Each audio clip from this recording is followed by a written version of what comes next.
Proudly brought to you by EasyMaster AI. Today, we're unpacking one of the most talked about technologies of our time, large language models, or LLMs. And of course, those sensational applications like Chatgpt that have, well, really shifted the digital landscape. Our mission for you today is to basically distill the core insights from a crucial new work. It's called What Are Chatgpt and Its Friends? Opportunities, Costs, and Risks for Large Language Models by Mike Loukides, an expert from O'Reilly Media. Think of this as your essential kind of expert-guided tour through the whole AI and large language model landscape. We want to give you all the critical takeaways, none of the fluff. We're going beyond the headlines to give you a really clear, structured understanding of what these tools truly are, how they work, their incredible potential, and importantly, the caveats you absolutely need to know. Okay, let's unpack this. Yeah, absolutely. And we really want you to walk away from this deep dive feeling well informed. Mike Loukides' work, it really cuts through the hype. It gives a truly balanced perspective, explaining the fundamental aspects of these models. So we're here to help you quickly grasp the core concepts, right? From their underlying architecture all the way to their real-world implications. Okay, so let's kick things off with the one everyone's heard of. Yeah. ChatGPT. It's been, everywhere in the news since it came out. Mm-hmm. But for those of us trying to really get a handle on this, what is ChatGPT fundamentally? That's a really crucial distinction, and one a lot of people miss. See, ChatGPT isn't the language model itself. It's actually more like a user interface, right? A convenient application built around a specific language model. GPT 3.5 in its first popular iteration, which got some specialized training. The GPT series models, those are what we call large language models, or LLMs. Sometimes you'll also hear them called foundation models. Foundation models. Okay. Yeah. What makes them foundational? What sets them apart? Well, they're a class of incredibly powerful AI models. They're designed to serve as the basis, the foundation for many other applications. They can be specialized, retrained, or tweaked for specific uses. And while most of the ones we talk about are language-based, the concept isn't limited to just text. For instance, you've got generative art models like Stable Diffusion from Stability AI. It processes human language to generate images, even though its output isn't text itself, still uses language understanding. Right. So ChatGPT is just one player in a much bigger field then. Mm-hmm. Who are some of these other friends that Mike Loukides mentions in his book? Oh yeah, the field is exploding, but the book highlights several key players. Of course, there's OpenAI, the creator of ChatGPT. They also made GPT-2, which is interesting because it's open source, then GPT-3, GPT 3.5, and the even more powerful GPT-4. Then you have Microsoft. They developed Sydney, which was the internal code name for the chatbot behind their Bing search engine. Sydney is based on GPT-4, but with, additional training from Microsoft. They also have Cosmos One, which is interesting because it was trained on images and text. Okay, and Google. The search giant must be deep in this game too. Absolutely. Google has several key models in the ring. There's LaMDA. That's the one that famously led one Google employee to think it was sentient. Remember that? Oh yeah, that caused quite a stir. Definitely. Then there's PaulM, which is 3 times larger than LaMDA in terms of parameters. We can talk about parameters later. There's also a variant called PaulM that works with images and has even been used to control robots. Wow, controlling robots, okay. Yeah. And Google also developed Chinchilla through DeepMind, which is smaller than models like GPT-3, but designed for similar performance, focusing on efficiency. And of course, Bard. That's Google's chat-oriented search engine based on their LaMDA model. Okay. Any other significant players? Maybe ones that aren't the usual tech giants? Yeah, a few others. Anthropic developed Claude, which powers the Poe chat app. Yeah. Facebook or Meta, they have Llama, which they made available to researchers. And what's really fascinating there is that a smaller 7 billion parameter version of Llama was ported to C++ and leaked, which meant people could actually run it on laptops. That was a big deal. Whoa, on a laptop, okay. Yeah. Then there's the Big Science Workshop, which developed Bloom, another big open source model. And we already mentioned Stability AI's Stable Diffusion, the open source model for generating images from text prompts. Stable Diffusion really, I think, brought AI's language processing ability into the public eye, even though it makes pictures, not text. So with all these different names, GPT, LaMDA, PaulM, Llama, Claude, what's the core takeaway? Are they fundamentally that different? That's a key point the book makes. At a non-technical level, these models are actually largely very similar in their basic approach. The shit du jour, as Loukides puts it, can change rapidly. Today it's ChatGPT, tomorrow maybe Sydney, Bard, GPT-4, or something brand new.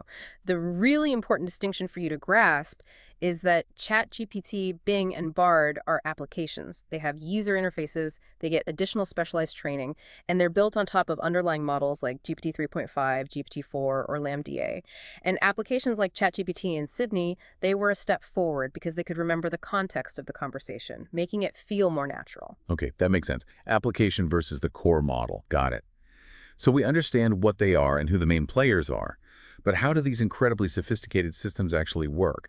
Without needing a PhD in AI, what's the basic idea? Understanding that seems key to understanding their limits, too. Indeed. And it's actually quite elegant at its core. All of these modern LLMs are fundamentally based on a technology called transformers. This architecture was invented by researchers at Google Research and Google Brain back in 2017.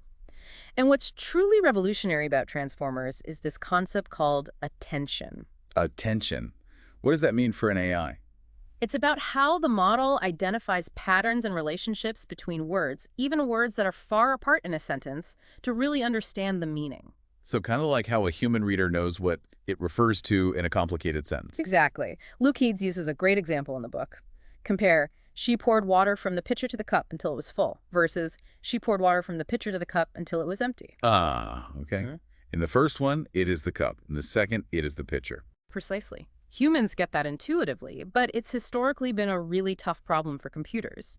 The attention mechanism allows transformers to make that connection correctly by focusing on the most relevant words, no matter where they are in the sentence.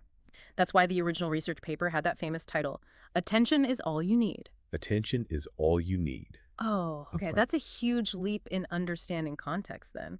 What other advantages do transformers have? Why did they cause such a revolution? Well, there are three main advantages that really paved the way for what we're seeing now. First, they don't strictly require labeled training data in the traditional sense. Unlike, say, image models where every picture of a dog needs a dog label, these language models learn embeddings.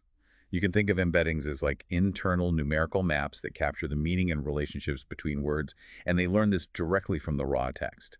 That saves enormous cost and effort. Okay, no manual labeling needed. What else? Second, their design allows for massive parallelization. That means they can be trained and used really efficiently across many, many processors, like thousands of GPUs, all working at the same time. This is crucial for companies like Google or Microsoft to actually build and run these huge models. And third, the architecture itself is just really good at handling enormous data sets. GPT-3, for example, was trained on something like 45 terabytes of text data. 45 terabytes. That's just hard to even imagine. It is. And fun fact, all of Wikipedia was included, but it only made up about 3% of that total training data. Only 3%. Wow. Okay, we also hear the term parameters thrown around a lot. Yeah. Can you quickly demystify that? Sure. Parameters are essentially the internal variables or knobs that control the model's behavior. They're all the values that get learned or adjusted during that massive training process. GPT-3 has 175 billion parameters. GPT-4 is believed to be several times larger, though they haven't officially said. But here's a crucial insight Loukides points out. While bigger was thought to be better, there's now a big push towards making models more efficient. Models like DeepMind's Chinchilla and Meta's Llama claim similar or even better performance with significantly fewer parameters than something like GPT-3. Oh, interesting. So it's not just about sheer size anymore. Exactly. It's about smarter design, better training data, maybe better training methods. This shift towards efficiency is really important. It could make these powerful models more accessible, maybe run on less powerful hardware eventually, and be more sustainable to run too. Okay, so once a model is trained on all that data and its parameters are set, is that it? Is that the ChatGPT we interact with? Not quite. There's usually more to the process, especially for chat applications. After that initial massive training, models like ChatGPT go through post-training refinement. A big part of this is to reduce unwanted behavior like generating hate speech or harmful content. A key method here is called reinforcement learning from human feedback, or RLHF. RLHF, how does that work? Think of it like this. Humans act as coaches. They look at the model's output and give it feedback, thumbs up, thumbs down, maybe rewrite the answer. This feedback helps steer the model away from bad outputs and towards responses that are helpful, honest, and harmless, as OpenAI puts it. Now, it's not bulletproof, right? People definitely try to find ways around the filters, sometimes called jailbreaking. Right. But for normal interactions, it's pretty effective. And models can also get specialized training, like GitHub Copilot for coding. It's based on an OpenAI model, but it got extra training specifically on code from GitHub and places like Stack Overflow. That's why it's so good at writing code in different languages. Ah, okay. That specialized training makes sense. What about conversation lengths? I've definitely run into limits or heard about token limits. How does that fit in? Yes, tokens and context windows are really important for conversational AI. The total length of your prompt, the model's response, and the history of the conversation it remembers is measured in tokens. A token isn't exactly a word, it's often a part of a word. Think roughly 3/4 of a word on average in English. Why tokens instead of just words? It's just a more flexible way for the model to handle language, including punctuation, contractions, different word forms, even parts of words in other languages. It breaks language down into manageable chunks for processing. Now, these models have limits on the number of tokens they can process at once. That's the context window. For the standard Chatgpt, based on GPT 3.5, that limit was 4096 tokens. GPT-4 offers larger windows, like 892 or even 327768 tokens for paid users, And why does that context limit matter so much? because it dictates how much of the previous conversation the model can remember. Loukides mentions how Microsoft initially limited Bing Sydney conversations to just 5 turns after some weird behavior early on. The speculation was that in longer chats, Sydney's initial instructions, its rules about how to behave, were getting pushed out of the limited context window. It literally forgot its own rules. Wow, okay, that highlights the importance of context. So when you boil it all down, after the transformers, the attention, the massive data, the RLHF, what's the fundamental magic here? What is it actually doing moment to moment? This is the part that's both simple and mind-blowing. Ultimately, these models are incredibly sophisticated prediction machines. They are predicting what words are most likely to occur next in a sequence, given the prompt and the preceding text. That's it. It generates the most probable word, adds it to the sequence, then predicts the next most probable word, and so on. Just predicting the next word. It feels like so much more than that. It does. And there's nuance, like the temperature setting developers can use. A temperature of 0 makes the output very predictable and focused, always picking the absolute most likely next word. A higher temperature, like 1, introduces more randomness, leading to more creative, sometimes nonsensical output. But the core insight is how this relatively simple mechanism scaled up to billions of parameters and trained on nearly the entire internet results in emergent capabilities, things that look like understanding, reasoning, creativity. It all emerges from predicting the next token. The magic is in the scale and the data. That is pretty incredible. It definitely feels like magic sometimes. But like any powerful tool, especially a new one, these models have clear limitations. Understanding those seems absolutely critical. We hear a lot about hallucinations. What does that mean in this context? Is the AI seeing things? Not quite like that. Hallucination is the term used when the model confidently states something that is just plain wrong. It makes things up. And this goes back to that core limitation. These models are optimized for plausible-sounding language, not for correctness or truth. As the book puts it so well, it's a language model, not a truth model. A language model, not a truth model. That's a key phrase to remember.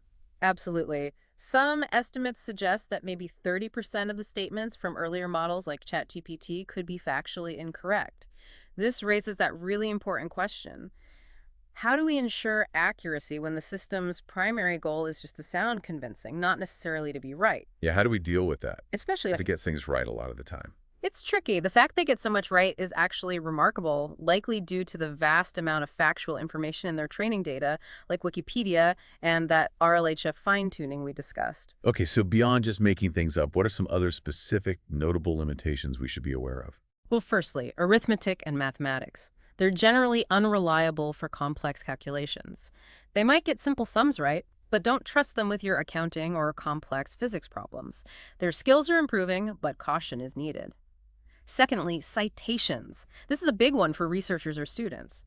If you ask ChatGPT for sources or citations, it frequently just fabricates them. It knows what a citation looks like, author, year, title, journal, and it generates perfectly plausible sounding ones. But the papers don't actually exist. Often, no, or the details are wrong. It's just mimicking the pattern. Thirdly, consistency. It's quite common for a model to give you a correct answer, but then provide a completely flawed explanation for how it got there. Loukides mentions an example where ChatGPT correctly said a large number wasn't prime, but then repeatedly got the prime factors wrong. He also found it struggled to correctly identify authorship of historical texts from the 16th and 17th centuries. It sometimes claimed they were AI generated, Claimed old texts were AI generated. That's ironic. isn't it? And finally, current events. This trips people up a lot.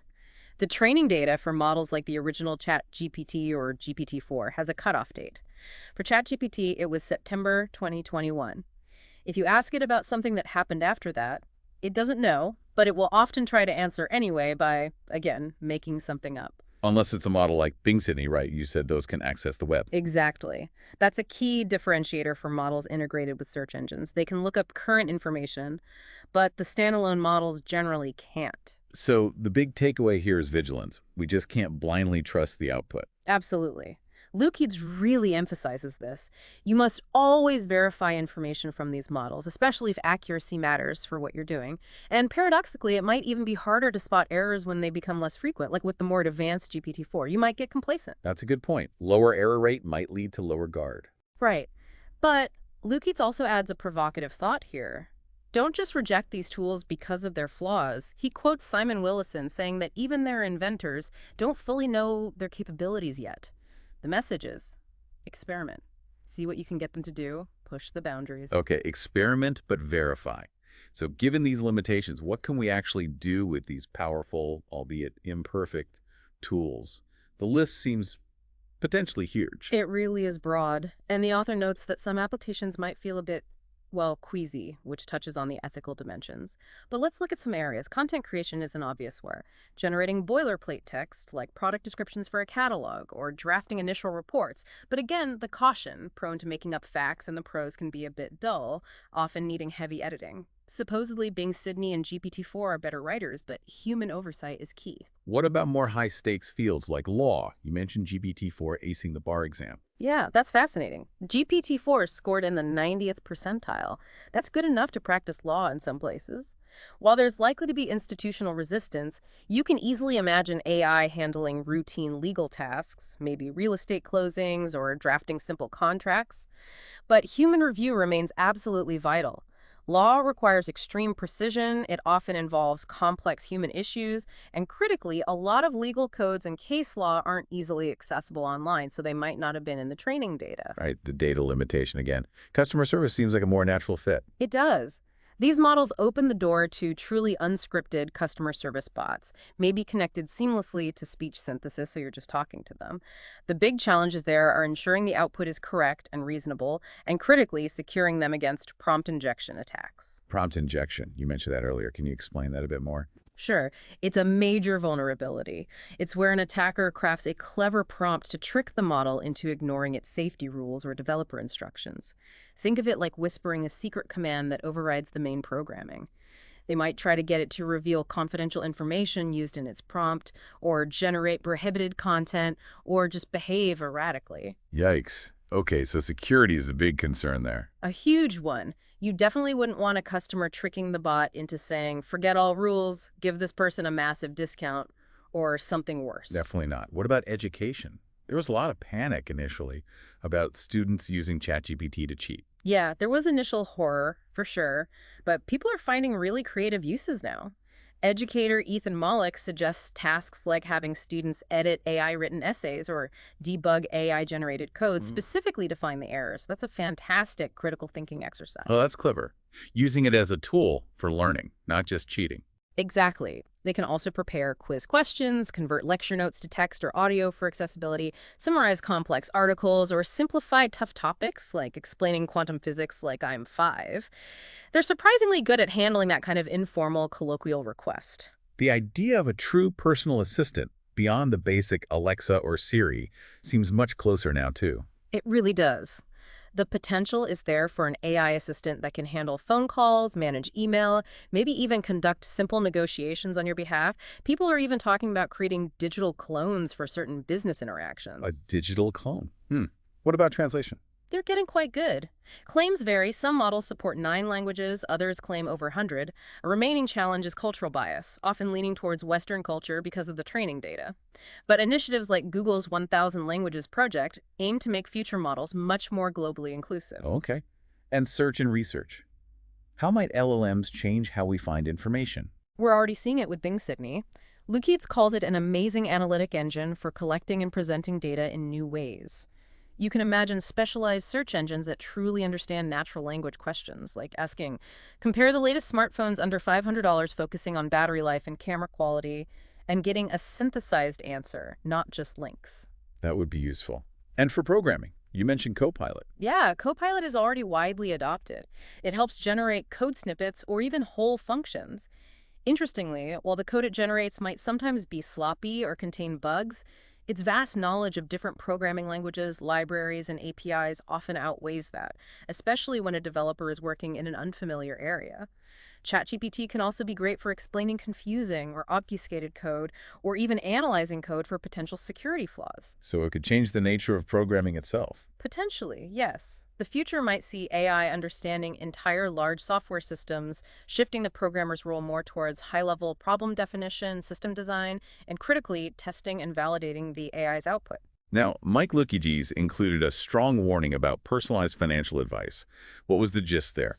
Yes, he was very clear on that. He strongly advises against taking personalized financial advice from current LLMs like ChatGPT.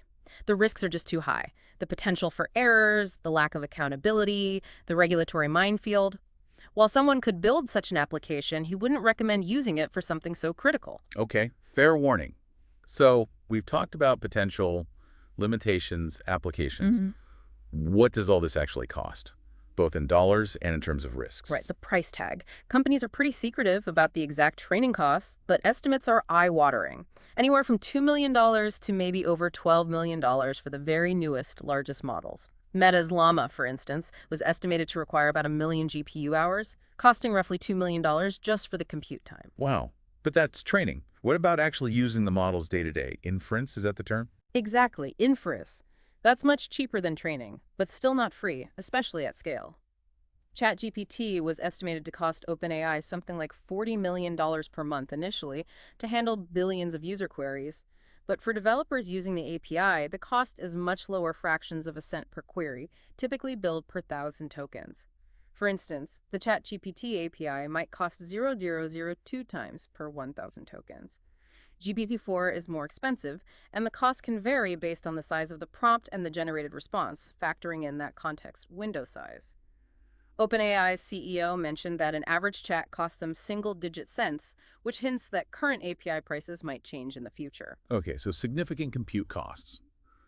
But are those the only costs? What about the human element? That's a critical point Loukides makes. Anyone building applications on these models needs to factor in the significant human costs. Costs for verification, testing, editing, and oversight. Because these models do make mistakes, you absolutely need humans in the loop to ensure the output is accurate and appropriate, unless the application is one where errors truly don't matter, which is rare. Right, so verification is a hidden cost. Now, what about the deeper risks, beyond just getting facts wrong? Well, that tendency to hallucinate or confabulate is probably the most pervasive risk. But there are others. We talked about unwanted content. While companies like OpenAI work hard on safety filters using RLHF, they aren't perfect. Prompt injection, which we discussed, is a major risk. It's like finding a security hole to bypass the rules. People managed to use it against Bing Sydney early on to reveal its internal rules and name, Sydney. And similar techniques were used to get around GPT-4's content filters almost immediately after release. So the security cat-and-mouse game is already happening. Oh, yeah. Vulnerabilities are constantly being discovered. And this really raises that important question. How do we mitigate these risks, especially as these models get integrated into more critical systems? What about copyright? That seems like a legal minefield right now. It absolutely is. A huge risk with a very unclear legal landscape. For example, a U.S. court ruled that an image generated purely by AI, like from Midjourney, cannot be copyrighted by the user, though a collection or arrangement of such images could potentially be. There's also a major ongoing lawsuit against GitHub Copilot, alleging that it violates open-source licenses, like the GPL, by reproducing licensed code from its training data without proper attribution or licensing. So it might be copying code directly. In some cases, yes, or closely mimicking it. The whole question of whether combining tiny snippets of text from billions of sources constitutes copyright infringement is still very much open legally. The U.S. Copyright Office has issued guidance saying AI-generated output isn't copyrightable on its own unless there's significant human authorship involved in the creation or modification. Okay, so copyright is messy. Are there even deeper potential security flaws we should worry about down the line? It seems probable, yes. As these models get connected to more sensitive systems, the stakes get higher. We could see things like data poisoning, where malicious actors try to corrupt the training data to subtly bias the model or introduce vulnerabilities, or model reverse engineering, trying to extract private or sensitive information that might have been inadvertently memorized from the training data. Plus other exploits we probably haven't even thought of yet. A lot to consider there. So, stepping back, what does this all mean for our future? This technology really feels like one of the biggest leaps in our lifetime. It really does. Large language models represent a massive technological jump. Conversational computers, something that was pure science fiction just a decade ago, are suddenly real. And it's natural that this brings fears. Loukides points out that our fears about technology often just reflect our fears about ourselves. These models are trained on vast amounts of human text, reflecting our history, our biases, our societal flaws, all the good and the bad. Looking back, there's a lot in our history we probably don't want to bake into our future AI. That's a sobering thought. Yeah. So how do we navigate this? Do we try to slow down development? The book argues, and I tend to agree, that the only way to address the real fears about job displacement, the spread of disinformation, reinforcing harmful biases, is to move forward. But to do it responsibly, we can't just put the genie back in the bottle. This forces us to confront some really fundamental, open questions Loukides poses eloquently. What kind of world do we actually want to live in? How can we build it? How can this powerful technology contribute meaningfully without just falling into, simplistic tech solutionism? If AI effectively grants us superpowers, how are we going to choose to use them? And maybe most critically, who gets to create these superpowers and who controls access to them? Those are huge questions, and ones we can't avoid, it seems. Exactly. We have no choice but to engage with them and try to shape the future we want. Wow.